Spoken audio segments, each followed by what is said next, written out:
Listen, I've been hurt before. I had an open door, so I told myself I never let it happen. Hello, my name is Raquel, and this is Pages of Life. Today we're talking about teenagers and sex. Now, we've been talking about a lot of different teenager issues and topics and different things that our teenagers have to deal with, and some of the things that as parents that we have to face with our children. And this is a discussion that a lot of parents don't like to have, they don't want to have. Some parents just kind of figure, well, it's going to happen and there's nothing I can do about it. And then there's some parents that just tell their kids, don't do it, and that's it. I said don't do it, and they never revisit it again. But the reality of it is, parents, our children are having sex. And if they haven't had sex, they will have sex soon. The statistics show that over 65% of teens will have sex before they graduate high school. 65%. So that means even though you may think that your child isn't doing it, guess what? Somebody's child is doing it. And so today we're going to talk about it, and I do want to create an open dialogue and a discussion about it. I want to hear your thoughts. I want you to hit me back up on this particular situation. Let's talk about it. What are your thoughts and concerns, and what is some of your advice that you've given your children or to other people's children? Is there a sure way of knowing whether or not your child is having sex or has had sex? Well, the bottom line is you don't really know if they've had sex unless you caught them in the act. You open the door and bam, you saw it all right there.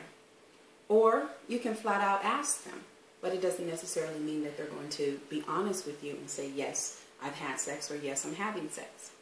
Now, for our girls, we can take them to the doctor to see if they're still virgins. But guess what?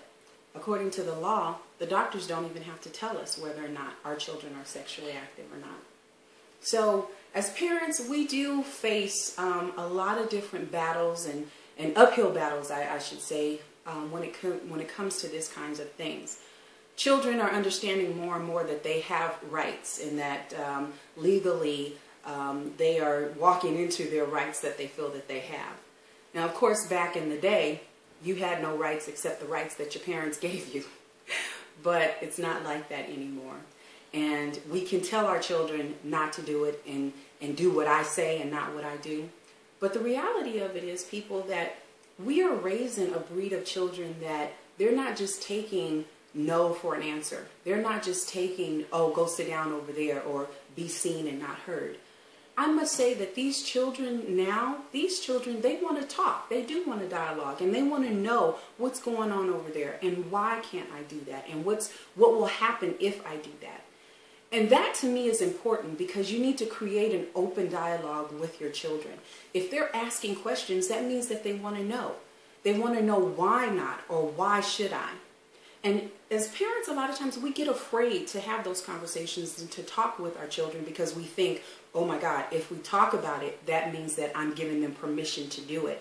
Or if we talk about it, they'll think that it's okay with me for them to do it. And that's not true, people. You need to sit down and talk with your young people about sex. Now, where do most of the young people learn about sex? Sad to say, it is not from their parents. They learn it from other young people, from their friends. They learn it from TV. They're left to their own vices of magazines and porno. And that's not good. That's not good at all. And so there's a couple of things that I just want to leave with you today, some thoughts for you to think about when dealing with your children, and if you're wondering if your children are having sex. One of the first things is ask them. Simply ask them, are you sexually active? Have you had sex, or are you having sex? If you know that they have a boyfriend or a girlfriend and they've been with that person a while, ask them, are you doing this? Okay? Second, you definitely want to pay attention to their behaviors.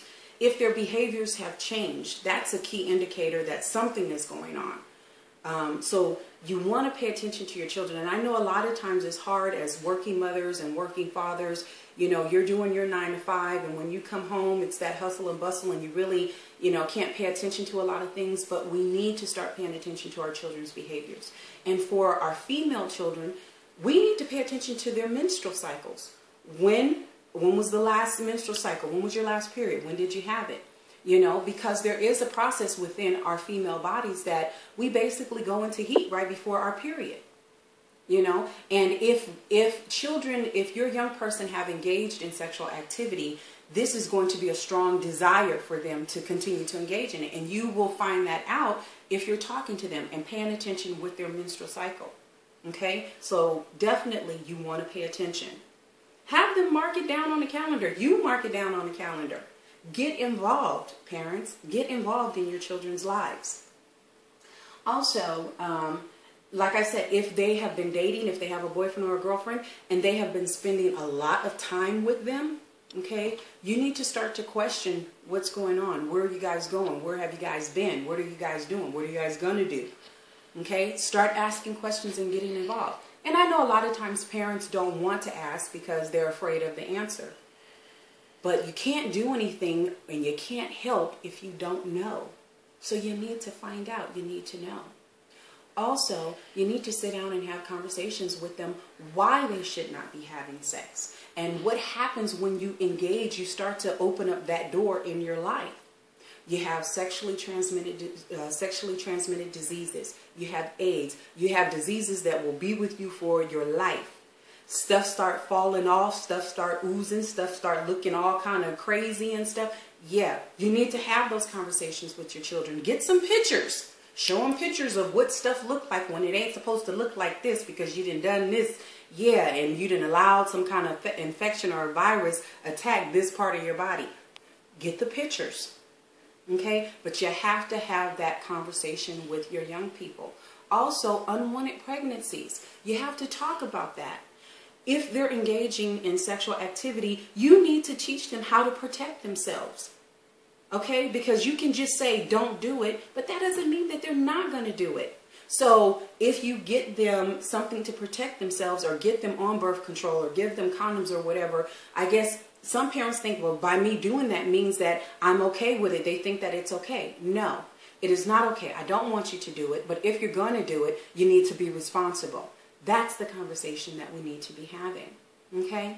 Well, my name is Raquel. This has been Pages of Life, and I have been having a ball talking about my young people and their issues, but definitely hit me up. I want to know your feedback. I want to hear your thoughts about this. Okay? I leave you with this. What are you writing on the pages of other people's lives, and what are you allowing them to write on your pages?